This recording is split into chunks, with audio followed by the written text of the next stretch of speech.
والصلاة والسلام على رسول الله وعلى آله وأصحابه وأهل بيته ومن تبعهم بإحسان إلى يوم الدين أما بعد. அன்பிற்குரிய சகோதரர்களே, நரகத்திற்கு விட்டு செல்லக்கூடிய நாங்கள் பொதுபோக்காக இருக்கக்கூடிய சில பாவங்களை தொடராக பேசுவதாக சொன்னதன் தொடரில் இன்றைய தினம் இப்போது சிறு குழந்தைகளாக இங்கே இருக்கக்கூடிய இந்த குழந்தைகளாவது அந்த பாவத்திலிருந்து மீண்டு ஒரு புதிய ஒரு சமூகமாக வாழ்வதற்கு வழிவகுக்க வேண்டும் என்ற எதிர்பார்ப்போடு நாங்கள் எல்லோரும் பொதுபோக்கு செய்யக்கூடிய, தெரிந்து கொண்டு பொதுபோக்கு செய்யக்கூடிய விடயத்தை மிகுந்த கவலையோடு குறிப்பிடுகின்றேன். அல்லாஹு தஆலா ஜகாத்தை மட்டும் எங்களுக்கு ஏழை வரி அல்லது உங்களுடைய சொத்திலிருந்து இன்னொருவருக்கு சேர வேண்டிய சொத்தாக குறிப்பிடவில்லை. நாங்கள் என்ன செய்கிறோம்? இந்த நோன்பு காலத்தில் உலகத்தில் இருக்கக்கூடிய முஸ்லிம்கள் பெரும்பகுதியினர் என்று சொல்லலாம், ஜகாத்தை கணக்கு பார்த்து அப்படியே கொடுத்து விடுகிறார்கள். எதற்காக? நரகத்துக்கு போகக்கூடாது என்பதற்காக 100க்கு 2.5% கொடுத்து விடுகிறார்கள். அதே நபர்கள் எவர்கள் ஜகாத்தை கணக்கு பார்த்து கொடுக்கிறார்களோ அவர்களே பிறருக்குரிய சொத்தை அனுபவித்து வாழ்கிறார்கள். தனக்கு எந்த உரிமையும் இல்லாத சொத்தை அனுபவித்து வாழ்கிறார்கள். நீங்க புரிவதற்காக ஒரு உதாரணத்தை சொல்லுங்க. நீங்க ஒரு கடை வச்சிருக்கீங்க, ஏதோ ஒரு கடை, சில்லறை கடை வச்சுக்கோ. ரொம்ப பலவீனமான மனிதன், ஒரு நோஞ்சான், பயந்தாங்கோழி, ஊரில் ஒரு சண்டியடிக்கான், அவன் யாருக்கும் பயனாதவன், ஆனால் வாய் திறந்து அடிச்சு போட்டுவான். அவன் வந்து என்ன செய்கிறான்? உங்களோட கடைக்கு வாரான், 4-5 பிஸ்கட் பாக்கெட் எடுக்கான், 2 அங்கரை எடுக்கான், இப்படி கொஞ்சம் சாமான் எடுத்தான். அவரை ஒரு கூட்டாளி, அவரோட வந்தவர், இந்தா இது உனக்கு கிஃப்ட், நீ எடுத்து போங்க. 3 பேர் சம்மந்தப்படுறாங்க. ஒரு பலகீனமான அந்த கடைக்காரன், இங்கால பலம் பொருந்தியவர், வாய் திறந்து அடிப்பான், அடிபட்டுவான், குத்துவான். இங்கால அந்த பலம் பொருந்தியவர் அவன் கடையில் இருந்து எடுத்து உங்களுக்கு கிஃப்டா தாரான். நீங்க அதை எடுத்துக்கு போய் உங்களோட பிள்ளைகளுக்கும் பொஞ்சாதிக்கும் என்ன கிஃப்டா கிடைச்சது என்று கொடுப்பேலா? கொடுக்கக்கூடிய ஒரு ஆள் கையெழுத்துக்காப்ப ஒருவன். பொம்பளைகள் நீங்கள் யாராவது அப்படி செய்வீங்களா? கிஃப்டா கிடைச்சது கொடுக்க மாட்டேன். 1 2 விஷயம் நீங்க செய்வீர்கள். உங்கள்கிட்ட கொஞ்சமாவது ஈமான் இருந்தா, நீங்களும் அவனை போல ஒரு வழிப்பறி கொள்ளக்காரனாக இல்லாம இருந்தா 2ல் 1 செய்வீர்கள். இல்ல நீங்களும் அவனை போலதான் ஒரு ஆளாக இருந்தா இடத்துக்கு போவீங்க. அப்ப எல்லாரும் ஒரு குரூப். ஒன்றே செய்வேல், அவனுக்கு புத்திய சொல்லி, இது பச்சை புலவாப்பா எடுக்காத, இன்னா நீ வச்சுக்கோ, நான் எடுக்கல, நீ இதை வந்து இடத்துக்கு போண்டு அவன் ஒப்படைச்சு கொண்டு பேசிடுவேன். அது கூட்டாளியா இருந்தாலும் பரவாயில்லை. இல்லை நீங்க இன்னும் கொஞ்சம் தைரியசாலியா இருந்தா, உங்களுக்கு எடுத்து தந்தவனுக்கு பயப்படாத ஆளா இருந்தா, தம்பி இவருக்கு லூசி ஜா உண்ட பொருள் தானே, அவன் பிஸ்கட்டு முண்டை இதெல்லாம் வந்து அவன்கிட்ட திருப்பி கணக்கான்ட்டே ஒப்படைச்சிடுவேன். எந்த உரிமையும் இல்லாமல் இன்னொருவருக்குரிய சொத்தை உங்களுக்கு கிஃப்ட் என்று எடுத்து தாராரு, உங்களுக்கு கண்ணுக்கு முன்னால தெரியுது. இது பச்சை அநியாயம், கர்மம். இந்த பிஸ்கட்டை பிள்ளைகளுக்கு கொடுத்து நம்மளை பிள்ளை உருப்படியாகிறான்னு சொல்லி என்ன செய்வேன்? திருப்பி கொடுப்பேன். அதான் கொஞ்சமாவது மனிதாயமான உள்ள பிறருடைய சொத்து நம்மளோட உடம்புல சேரப்படாது. இதெல்லாம் உங்களுக்கு வழங்குது. பிஸ்கட் பொட்டி ஒன்று எடுத்து தந்தா திருப்பி கொடுக்கணும் என்றதெல்லாம் வழங்குது. இன்னொரு பக்கம் நம்மளோட உம்மாமார் புள்ள வளர்ப்பாங்க, எதுக்கு ஊடு, அதை பக்கத்து ஊடு கூப்பிட்டு அந்த சொக்கை கொடுத்துருவான். இப்ப அதே பொம்பளை புள்ள வளருது, பொடியனும் வளர்ந்துட்டான், கல்யாணம் முடிக்கிற வயசு வந்துட்டு. இப்ப பொம்பளை வீட்டுக்காரர்கள் இந்த மாப்பிள்ளை கிட்ட நல்ல அன்னுண்ணியமா பழகினானே, உங்களோட மானுக்கு நம்மளோட பாத்திமாவை முடிப்போமா இல்லாட்டி அப்பா குட்டியை முடிப்போமான்னு கேட்காங்க. ஓ முடிப்போம். அப்படியா? முடிக்கிறதா இருந்தா ஊடு வள கொண்டு நீங்க தரணும். அது நாங்க செல்ல பிள்ளைகள் அந்த ஊட கட்டணும். முதலாவது அங்கே டவுன்ல கடரும் கிடந்தது, உங்களுக்கு 3 கடரும் சரியானே. உங்களுக்கு ஒரே ஒரு பொம்பளை பிள்ளானே, மற்ற ஆம்பளை பிள்ளானே, கடர் உமளி தந்துடும். அதுக்கப்பால வயல் இருந்தது, ஒரு 10 ஏக்கர் காணி. ஆம்பளை பிள்ளைகளுக்கு ஆளுக்கு 2 ஏக்கர் இருந்தால் போதும். இந்த 6 ஏக்கர் பூமியையும் தந்துடணும். யாரு சொல்லலாம்? இது யார் சொல்லாங்க? ஜொக்கு திருப்பி கொடுத்தவன் உத்தமி இருக்காவே, உத்தமி பத்தினி, ஆன சொத்திலே மாசப்படாதவன், அவன் அடுக்கிறான். இதுக்கு அங்கால அந்த பிள்ளைகள் 2 ஆம்பளை பிள்ளைகள் விட்டு அவர்கள் வெளிநாட்டுக்கு போய் உழைச்சி கொழும்புல ஒரு வீடு ஒன்று வாங்கி போட்டிருக்காங்க. அந்திர மாவட்டத்துக்கு இந்த காலத்தில் நம்ம ஆட்கள் எல்லாம் கொழும்புல வெள்ளம்பட்டியில் தெய்வாலையில் வீடு வாங்குறானு வாங்கி போட்டிருக்காங்க. எங்களை பிள்ளையும் கிவ்வஸ் படிச்சிருக்கான், இல்லாட்டி என்னையோண்டு படிச்சிருக்கான். அதனால என்ன நேரம் அந்த ஊடு வளவையும் எங்களுக்கு பிள்ளைக்கு தந்துடணும் என்று கேட்காலே இவளை என்ன செய்யணும் சொல்லுங்க. இந்த ஜொக்க திருப்பி கொடுத்தவள் இப்படி அடுக்கிறவளை என்ன செய்யலாம் சொல்லுங்க. நான் இப்ப விளங்கப்படுத்த உங்களுக்கு எப்படி வரும்? உங்களுடைய ஈமான் இருந்தா உங்களுக்கு எப்படி வரும்? இது அம்மியில வச்சு அரைக்கிற கேஸ் இல்லையா? பூரான்களை காலுகளை வச்சு நசிப்பாங்க. செருப்பு போட்ட காலை வச்சு, என்ன செருப்பு போடாத காலன்னா குத்திரு. செருப்பு போட்ட காலை வச்சு நல்லா பூரான வச்சு கசக்கிறாப்புல கசக்க வேண்டிய உம்மா இல்லையா இந்த உம்மா? சரி, அந்த உம்மா தான் நான் சென்ன ஆறு ஊருக்கு பயந்த ரவுடி. அந்த சில்லறை கடை வச்சிக்கான பொடியன் பாவம், பாப்பா இல்லாம உழைச்ச அந்த குடும்பத்தில் விளங்குதா? அந்த கடையில் இருக்கிற அப்பாவி ஆள். இதுல உங்களுக்கு கேட்கிறேன்னு வர கொடுத்தது போறவ, அதுக்கு பேரு கிஃப்ட். அதை வாங்குறானு யாரு? அந்த பொம்பளையோட அனுபவிக்க போறானே மாப்பிள்ளை. இந்த மாப்பிள்ளை ரவுடியா இல்லையா வாங்கினா? உனக்கு என்ன உரிமைடா இருக்கு? என்ன உரிமை உனக்கு இருக்கு? 1 ரூபாட உரிமை இருக்கா? ஒரு ரூபா வெள்ளாமெல்லாம் தொலை வந்திருக்கும். அல்லாஹ்க்கு பயந்து தொழுது சொர்க்கத்துக்கு போட்டு வந்திருக்கும். ஓம் சொர்க்கத்துக்கு போதான் வந்திருக்கும். இவ்வளவு பெரிய கர்மத்தையும் அநியாயத்தையும் செஞ்சு அதையெல்லாம் அல்லாஹு தஆலா கணக்கெடுக்கிறல்ல என்ற நினைப்பில் நான் வாழ்ந்துக்கு நரகத்துக்கு போறதுக்கான மிகப்பெரிய படுகொலிகளை தோண்டி வச்சுக்கு என்ன செய்யறாங்க? தராவி தொழுதா 23 அல்லது 13 தொழுதா சொர்க்கத்துக்கு செட்டி கடனை கிடைச்சிட்டு. அதில் குறிப்பா தாய்மார்கள் ஓடோடி வருவார்கள். யாரு? நோம்பு கைஞ்சலர் கல்யாணம் நடத்துவாங்க, நோம்புக்கு முந்தி நடத்திருப்பாங்க, நோம்பு புறம் நடத்திருப்பாங்க. கொஞ்சம் பேர் நல்ல கொளுத்த கொள்ளை அடித்து கல்யாணம் முடிச்சு எரிப்பாங்க ஆம்பளை பிள்ளைக்கு. அவியலும் சும்மா பேணுதல உச்ச கட்டம் ராத்திபும் அதுவும் சொல்லி வேலை இல்லை, வணக்கத்தில் கடும் தொலைச்சிருப்பார்கள். அன்புக்குரிய சவுளி கொஞ்சம் யோசிச்சு பாருங்க. யாருக்குரிய சொத்து உங்களுக்கு வீடாக வந்தது? வளவாக வந்த உங்களுக்கு யாருக்குரிய சொத்து? நீங்க குடியிருக்கிற அந்த வீடு வளவு, காணி காரு ஆட்டோ கடரும் அதை ஒரு பக்கம் முடுங்கோ. யாருக்குரியது? நம்ம ஊர்ல ஒரு காவளவு துண்டு அளவு செல்லுங்க. உங்களோட வீட்டு ஏரியாவில் ஒரு காவளவு எவ்வளவு? 1 கோடி இருக்குமா? கூட எமங்க அரைக்கா வளவு 1 கோடி ஆயிட்டு. பாதி வளவுல குடியிருக்கேன். முந்தி பாதி வளவு, ஆரம்ப காலத்தில் 1 வளவு கொடுத்தாங்க. முழு வளவுண்டா கிட்டத்தட்ட 30 பேஜ் கொடுத்தார்கள். பிறகு நாங்கள் பிள்ளைகளாக வர நேரம் அரைவளவு 15 பேஜ் கொடுத்தார்கள். கேட்டெடுப்பார்கள், அதுக்குள்ள கூட கட்டி. இப்ப ஒரு 10 வருஷத்துக்கு முந்தி காவளவு 7.5 பேஜ் 7 பேஜில் வாங்கி எடுத்தார்கள். அதனால வளவு சுருங்கினத்தால ஊட்ட கொஞ்சம் டபுளாக ட்ரிபிளாக ஓத்தினார்கள் அந்த குறைய நிரப்புறதுக்கு. அதிலெல்லாம் கடுமையாக கட்டன் ரைட்டா நம்மளோட தாய்மார்கள் சரியா கணக்கு பார்த்துருவாங்க. வளவு குறை தானே, அதனால கொஞ்சம் உயரணும். அப்ப அந்த தலையில நரகத்தில் நல்லா சுமக்கலாம்.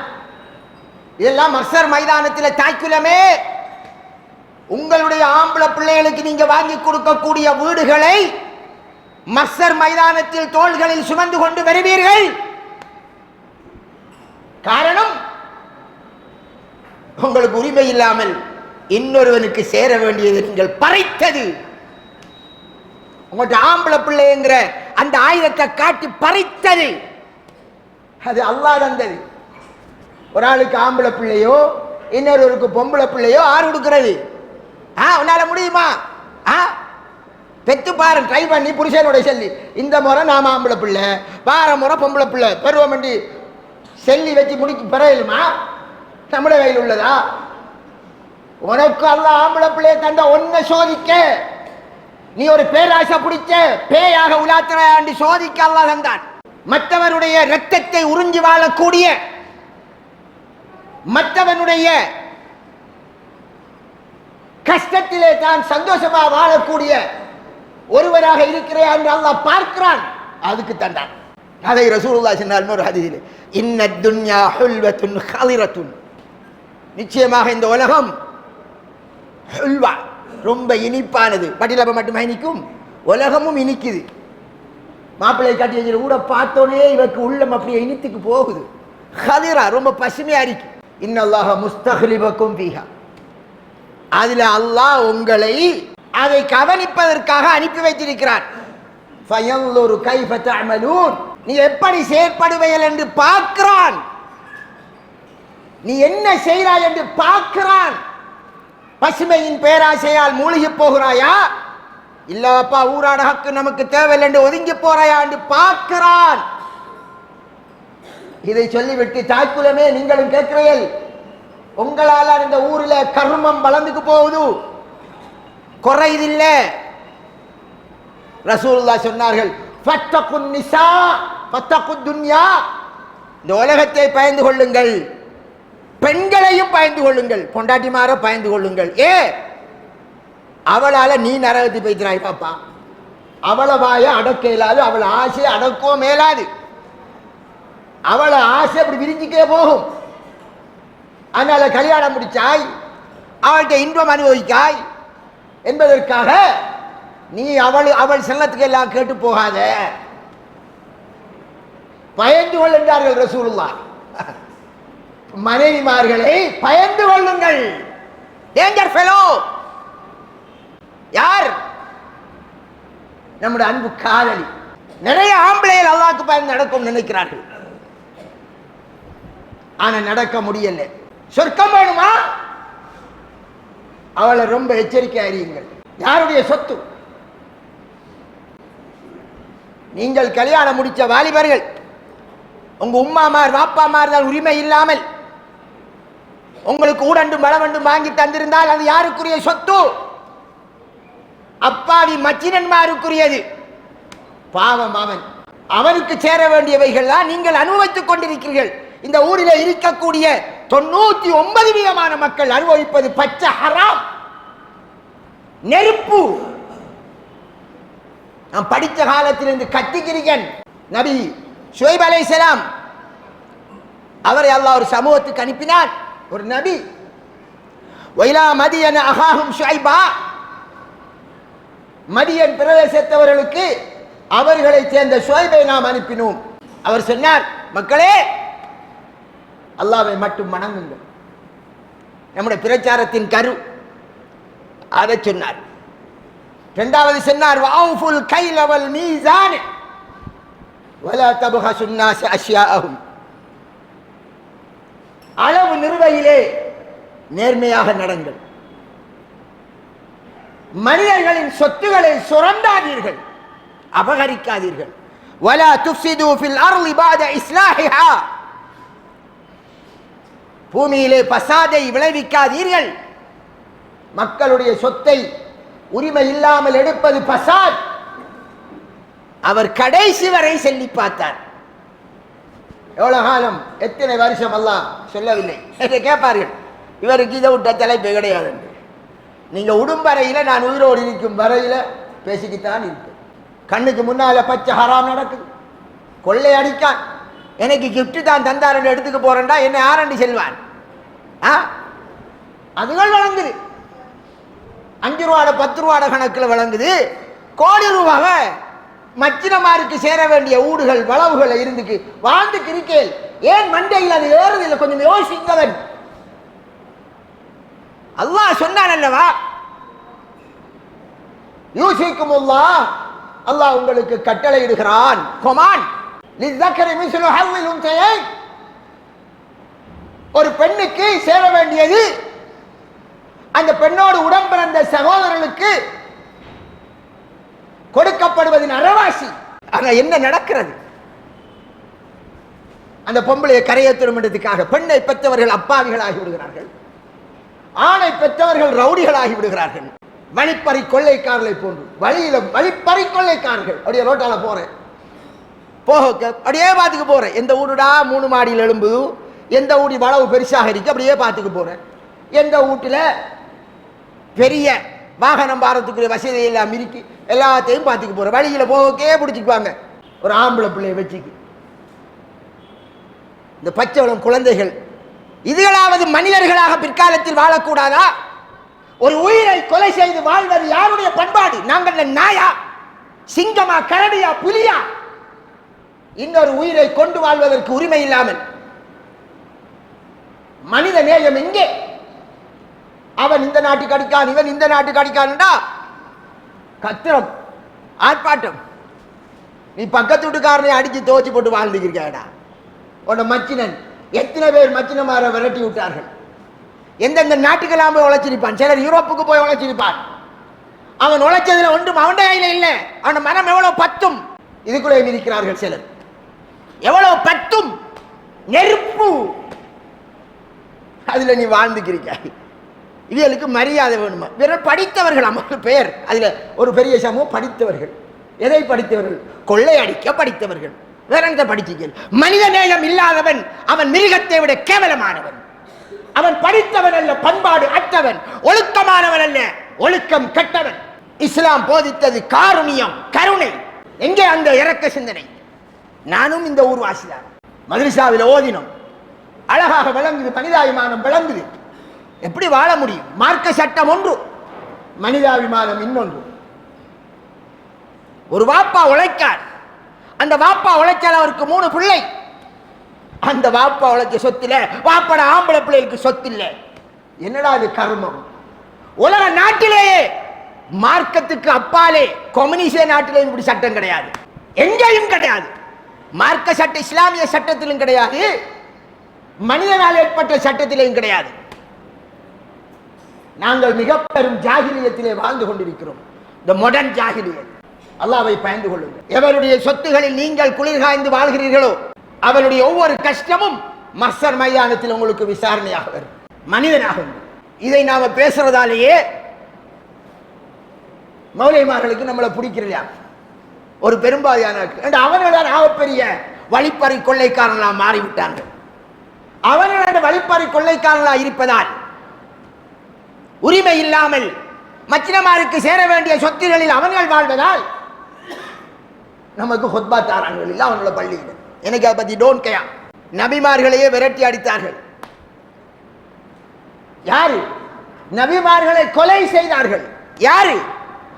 மூசா நபி அலைஹிஸ்ஸலாம் அவர்களுடைய மார்க்கத்தை, தௌராத் வேதத்தை ஏற்றுக்கொண்டவர்களால் இன்று முஸ்லிம்களுக்கு எதிராக போர்க்கொடி தூக்கி இருக்கிற இந்த இஸ்ரவேலர்கள், பனு இஸ்ராயில். மூசா அலைஹிஸ்ஸலாம் மௌத்தா போயிட்டான். பின்னால அந்த இஸ்ரவேலர்களை வழி நடத்துவதற்கு நபிமார்களை அல்லாஹ் அனுப்பினான். கானத் பனு இஸ்ராயில் தசூசுஹுமுல் அம்பியா, புகாரில் வரக்கூடிய ஹதீஸ். இஸ்ரவேலர்களை நபிமார்கள் வழிநடத்தி வந்தார்கள். குல்லமா ஹலக நபியுன் ஹலஃபஹு நபியுன், ஒரு நபி மௌத்தானால் அடுத்த நபி வருவார். என்ன செய்வார்கள் அவர்கள்? இஸ்ரவேலர்கள் அவர்களை வழி நடத்த வந்த மௌலைமார்கள் என்ன செய்தார் தெரியுமா? நம்ம பாஷையில் சொன்னா மௌலைமார்கள், அது உலமாக்களை அல்லாஹ் குர்ஆன்ல சொல்றான், யக்துலூனல் அன்பியா பிகைரி ஹக், நபிமார்களை எந்த உரிமையும் இல்லாமல் கொலை செய்தார்கள். நபிமார்களை கொலை செய்ய வச்ச யாரு? அந்த சமுதாயத்தை அப்போது வழி நடத்தி வருவார்களே உலமாக்கள், வழிகட்ட உலமாக்கள், மார்க்கத்தை மாற்றி சொல்லி அதில் பொழப்பு நடத்தின உலமாக்கள். அதையும் அல்லாஹ் சொன்னான்.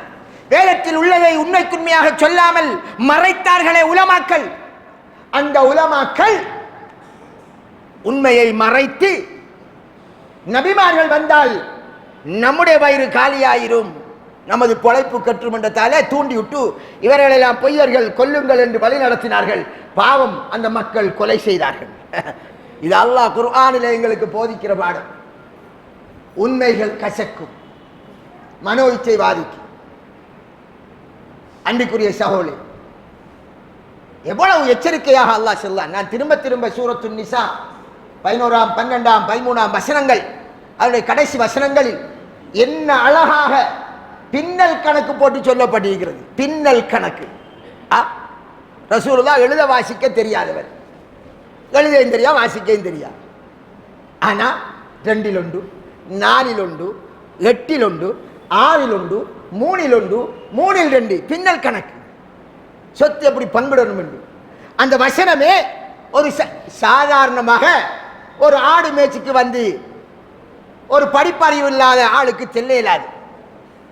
இப்ப ஸ்கூல்ல படிச்சு கொடுக்குற ஓயல் பிள்ளைகளுக்கு எத்தனை பேருக்கு விளங்குதில்லை. எது இந்த வீக்கு சில பிள்ளைகள் வருவார்கள் மதரசாக்கு, ஓயல் எடுத்திருப்பார்கள். 2ல் 1 சக 3ல் 1 வேண்டா 2 3 5 1 3 2 2 கூட்டுறார்கள். ஓயல் எடுத்து போட்டு வாராக்கள். இது நாம் பார்க்கிறது. அந்த காலத்தில் அழகாக ஒரு சொத்து எப்படி பிரிக்கப்பட வேண்டும் என்று பின்னல் கணக்காக அதில் குறையில்லாமல் போடப்பட்டிருக்கிறது என்றால் அது ஒரு சாதாரண மனுஷனால முடியாது. இறைவனிடம் இருந்து வந்த வேதம் என்பதற்கு ஒரு ஆதாரம். அதை அல்லாஹ் சொல்லிவிட்டு சொன்னார், தில்க ஹுதூதுல்லாஹ், இது அல்லாஹ்வுடைய வரம்புகள். இந்த கணக்கு இன்னாருக்கு இன்னது என்ற இந்த எல்லை இது அல்லாஹ் போட்டது. 100க்கு 2 அல்லாஹ் போட்டான் அல்லவா ஜகாத்திலே. 100 மூடைக்கு 5 மூடை 10 மூடை என்கிறது அல்லாஹ் போட்டான் அல்லவா. இது அல்லாஹ் போட்ட பங்கு. وَمَن يَعْصِ اللَّهَ وَرَسُولَهُ, அல்லாஹ்வுக்கும் ரசூலுக்கும் மாறு செய்து وَيَتَعَدَّ حُدُودَهُ, அல்லாஹ்வுடைய இந்த வரம்பை யார் மீறுகிறாரோ يُدْخِلْهُ نَارًا خَالِدًا فِيهَا, அதிலே அவனை நிரந்தரமாக நுழைய வைப்பான் என்று அல்லாஹ் சொல்லிட்டானே. இதுக்கு மேலே எதுவுமே கிடையாது. எவ்வளவு பயங்கர எச்சரிக்கை. எத்தனை தரம் இந்த வசனத்தை கேட்டிருப்பீர்கள் என்ற வாயால. ஒரு வாப்பா உம்மா தண்டை சொத்துத்தானே என்று தான் நினைச்சபடி கொடுக்க இயலாத அடுத்த பிள்ளைக்கு அநியாயம் செஞ்சு, அப்படித்தான் உம்மா வாப்பா அநியாயம் செஞ்சு ஆம்பளைக்கு சேர வேண்டியதை கொடுக்காமல் பொம்பளைக்கு மட்டும் கொடுத்தால் இவனுக்கு தெரியும் அல்லவா, வார மாப்பிள்ளைக்கு படித்தவர் அல்லவா, இன்ஜினியர் அல்லவா, டாக்டர் அல்லவா, கியூஎஸ் படித்தவர் அல்லவா, அது படித்தவர் இது படித்தவர் அல்லவா, உனக்கு மெஸ் கணக்கு தெரியாதா, மச்சிரமாருக்கு சேர வேண்டிய சொத்தை அல்லவா உனக்கு தருகிறார்கள். நீ போய் குடியிருக்கிற வீடு கூட அவன் கட்டின ஊடடா. கரையாண்ட பொந்துக்குள்ள பாம்பு முட்டை விடுறது, கரையாங்கற்ற ஊடு கஷ்டப்பட்டு கட்டு, அதுக்கு உழுவாட்டி அதுக்குள்ள இருக்கிறான் திங்கா போல. உலகத்தில நாம மனிதர்கள். அல்லாஹ் சொல்றான், லஹும் குலூப், அவர்களுக்கு உள்ளத்தை கொடுத்திருக்கிறோம், லா யகிலூன பிஹா, அதை கொண்டு சிந்திக்காமல் இருக்கிறார்கள். சிந்தனை இல்லையா? கண்ணை கொடுத்திருக்கிறோம், பார்க்கிறது இல்லையா? இதால் எத்தனை பேர் நாசமா போறார்கள். எவ்வளவு வாலிபர்கள் மிஸ்கீனாக உலாத்துகிறார்கள். ஒரு காவளவு துண்டு ₹1 கோடி குறைஞ்சது என்றாலும் கோடீஸ்வரன் இல்லையா? கோடி ரூபாய் இருந்தா கோடீஸ்வரன் இல்லையா? லட்சாதிபதி இல்லையா? எத்தனை பேர் வெளிநாட்டில் 1000 ரியாலுக்கு வேலை செய்யறான். 1000 ரியாலுக்கு 1000 ரியாலுக்கு டிரைவரா வேலை செய்யறவன் அவன் ஒரு காவளவு துண்டு வாங்குறன் என்றால் அவன் அந்த சாப்பிட்டு போட்டு 400 ரியால் 500 ரியால் போய் 500 ரியால் மிச்சம் கிடைக்கும். அந்த 500 ரியாலை சேர்த்து சேர்த்து சேர்த்து கோடியாகி அவர் வளவு துண்டை வாங்கி தங்கச்சிக்கு, அதுக்கு பிறகு அவன் உழைக்கணும் தங்கச்சிக்கு ஊட கட்டுறதுக்கு, அதுக்கு ஒரு கோடி. அவன் சாரா புளிகிறான். இவர் வாராரு, கடைசியா வீட்டுல அவனுக்கு இடமில்லை. வந்தால் தங்கச்சி என்று பாப்பா நான் பார நம்ப ஒரு கல்யாணம் முடிச்சது பிறகு அதுக்குள்ள சில ரோஷம் வந்துடும். மச்சின் அடிக்கடி வாரத்தால சிலருக்கு அவன் வீட்டில் இருந்துக்கு அவனை வேணாம் என்று செல்லுங்க. நாம் மார்க்க சிந்தனை என்றதுக்கு அப்பால் மனித நேய ரீதியாக சிந்தியுங்கள் என்று பேசுகிறேன். சிந்தியுங்கள். நரகம் நிரந்தர நரகம் என்று அல்லாஹ் சொல்லிவிட்டான். ஆனால் அன்பிற்குரிய சகோதரர்களே, நாம் நோம்போடு தௌபா செய்ய வேண்டும். ஒரே ஒரு வழி, மச்சினமாருக்கு சேர வேண்டிய ஹக்குகள், அவன் கஷ்டப்பட்டு உழைச்சி வாங்கின வளவு அல்லை வாப்பாவின் ஊடாக வந்த காணிகள் பூமிகள் நீங்கள் அனுபவித்துக் கொண்டு அதிலே வாழ்ந்தால் மஸ்ஸர் மைதானத்திலே தோளிலே சுமந்து கொண்டு வருவீர்கள் காணி காணியாக. உரிமை இல்லாத ஒரு சான் நிலத்தை, ஒருவருடைய நிலத்தை அபகரித்தால் 7 பூமிகள் சுத்தப்படுவீர்கள் மாலையாக. மறுமையை நம்பவில்லையா? ஊட்ட போய் சேருவோமா? இப்ப துபாய்க்கு காசு உழைக்க போனாங்களா இல்லையா? இப்ப நிறைய பேர் எல்லாரும் காசு உழைக்கும். இப்ப என்ன நடக்கிறது? என்ன நாளைக்கு என்ன உயிரை எல்லாரும் கையை பிடிச்சிக்கிறாங்க. உயிர் துபாயிலிருந்து பறப்போம், கட்டார்லேருந்து பறப்போம், ஃப்ளைட் கிடைச்ச எல்லாரும் வந்துடுவார்கள். குவைத்திலிருந்து பறப்போம். அது காசு 10 லட்சம் மாதம் சம்பளம், 30,000 சம்பளம் மாதம் புறவு பார்த்துக்கலாம். உசிர் ஒரு ஃப்ளைட்டும் போகாது, எங்கெங்க அடி விழுமென்று தெரியாது. அப்படியான ஒரு லைஃப். அதுக்குள்ள கஷ்டப்பட்டு உழைக்கிறான். சிந்தியுங்கள், தௌபா செய்யுங்கள். மச்சினமாருக்கு ஹக்கு போய் சேரணும், அதில் மாற்று கருத்து இல்லை. ஹலால் செல்லுங்க கேட்குறாங்க. ஹலால் அடே அப்பா, உரிமை இல்லாமல் எடுத்து போட்டு நீங்கள் ஹலால் செல்லுங்க. என்ன செய்வான் அவன்? உனக்கிட்ட ஆயுதத்தை காட்டணும், இல்லாட்டி அவர் விட்டு போட்டு பேசிடுவாரான். அவர் ஹலால் செல்லட்டும், நம்மளை விட்டு போட்டு பேசிடுவாரான். ஆனால் தாய்க்குலமே கடைசியாக உன்னை சொல்கிறேன், ரசூலுல்லாஹ் சொன்ன ஹதீஸ், நான் சொர்க்கலோகத்தில் கதவடியில் நின்று பார்க்கிறேன், அதில் நுழைபவர்களில் அதிகமானவர்கள் ஏழைகளாக இருக்கிறார்கள். என்ன சொன்னார்கள்? புகாரி வரக்கூடிய ஹதீஸ். சொர்க்கத்தில் நுழைகின்ற அதிகமானவர்கள் பெரும்பாலினர் ஏழைகள். நீ இஸ்லாமிய முறைப்படி வாழ போறையா? ஊராருடைய சொத்தில் கை வைக்கவில்லையா? கொஞ்சம் தான ஏழையா வாழ்ந்து மஹ்ஷர்ல தப்பிடுவாய். நரகத்தின் கதவடியில் நின்று பார்க்கிறேன், நரகத்தில் நுழைகின்றவர்கள் பெரும்பான்மையினர் பெண்கள் என்றார்கள் ரசூலுல்லாஹி ஸல்லல்லாஹு அலைஹி வஸல்லம். இந்த பெண்கள் தான் பொருளாதார பேராசையினால் இந்த சீதனத்தை வளர்த்து மற்றவர்களின் சொத்துக்களை அபகரித்து தன்னுடைய பிள்ளைக்கு கொடுத்து அதிலே இன்பம் கண்டு அவள் நரகம் போகிறவள். இந்த பெண்கள் தான் லேசா சொர்க்கம் போகணும் என்றதுக்கு வணக்க நோன்பு காலத்தில் கடும் ஈடுபாடு. வணக்கம் மட்டும் செய்தால் சரி வராது, பாவங்களில் இருந்தும் விலக வேண்டும், கருமங்களில் இருந்தும் விலக வேண்டும், அநியாயத்தில் இருந்தும் விலக வேண்டும். கடைசி அவர் வசனத்தை சொல்லி முடிக்கிறேன். அல்லாஹ் அல் குர்ஆனிலே சொல்லிவிட்டார், இவர்கள் எல்லாம் பாப்பா இல்லாத பிள்ளைகளின் சொத்து, அனாதைகளின் சொத்தை சாப்பிடுகிறார்களோ அவர்கள் தம்முடைய வயிற்றிலே சாப்பிடுவது நெருப்பைத்தான். அவர்கள் போகின்ற இடமும் நரகம்தான். அல்லாஹ் குர்ஆன்ல தெளிவா சொல்லிட்டார். வாப்பா இல்லை வைத்தார், அதுக்கு பிறகு பொம்பளை பிள்ளைகள் ஆம்பளை பிள்ளைகள் இருப்பார்கள், பொம்பளை பிள்ளை மிரிக்கும், உம்மா சொத்தை பிரித்து கொடுக்கல, அது அவட போல வாரம் மச்சான் கல்யாணம் முடிப்பார், எல்லாத்தையும் அவர் எடுத்துருவார். கடைசி அந்த ஆம்பளை பிள்ளைகள் தங்கச்சை காப்பாற்ற ஊடு கட்டுவார்கள், உழைப்பார்கள். அவன் சொத்து, அவன் அனாதையா விடப்பட்டவன், தகப்பன் வழியால் கிடைக்க வேண்டியது கிடைக்கவில்லை, அதை சாப்பிடுபவன் நரகவாதி, நரகம் செல்வான் என்று அல்லாஹ் குர்ஆனில் அடித்து சொல்லிவிட்டார். தராவி தொழுகிறதால் அந்த பாவம் மன்னிக்கப்படுறதில்லை, இது உரிமை. மறுமையிலே வந்து நிற்பான், மச்சினமார்கள் நிற்பார்கள். என்ன சொல்வீர்கள்? பிறர் உரிமையில் அல்லாஹ் தலையிட மாட்டான். நியாயமானவன், கருணையாளன், இரக்கமானவன், கடும் கருணையாளன். ஆனால் தான் விபச்சாரி எவ்வளவு மோசமானவளாக இருப்பாள், அவள் பாவியாள்.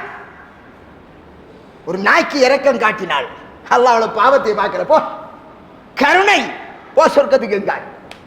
பெரிய ஆபித், வணக்கவாளி, நாய்க்கோ பூனைக்கோ இரக்கம் காட்டவில்லை, கருணை இல்லை, பெரிய வணக்கவாளியா அல்லாஹ் பிடிச்சி நரகத்துக்கு அனுப்புறான்.